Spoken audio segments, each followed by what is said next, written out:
explain lang ako.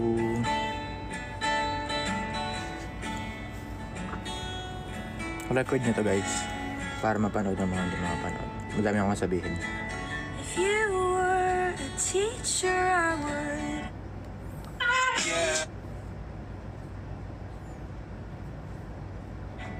Fill your class, take it over and over till you notice me.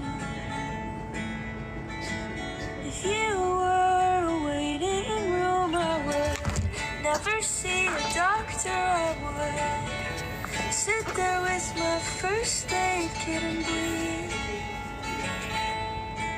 I wanna be the power that Okay guys, lifts you up.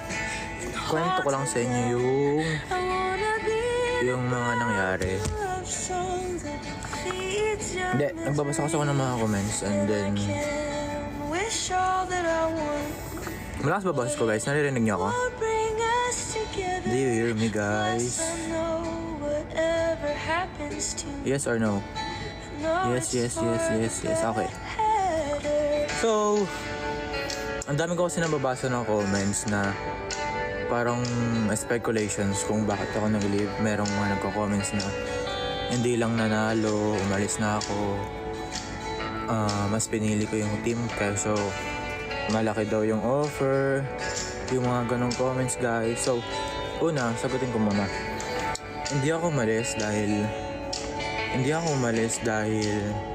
hindi sila nanalo. Guys, 10 seasons ako nasa Onyx. Ilang MPL Championship ang nasa Onyx nung nasa 10 seasons ako. Isa. So guys, gusto ko lang malaman yun na hindi ako umalis dahil hindi sila nanalo kasi nagstay ako kung gaano katagal. Nagstay ako sa Onyx kasi I wanted to. So, ayoko lang nararamdaman nyo yung mga kino-comments ng iba na yung mga kino-comments ng iba na umalis ako sa Onyx dahil hindi sila nanalo. Kasi super supportive ako sa players, win or lose.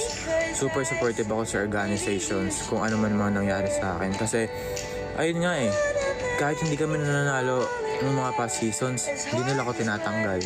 Meaning, nandun yung care, nandun yung sa amin ng organization. So, gusto ko lang i-clear yun na kaya umalis ko dahil hindi nanalo. Hindi yung case guys.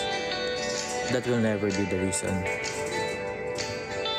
The only reason na kung bakit ako umalis, kung bakit I chose to resign, kasi I want to explore opportunity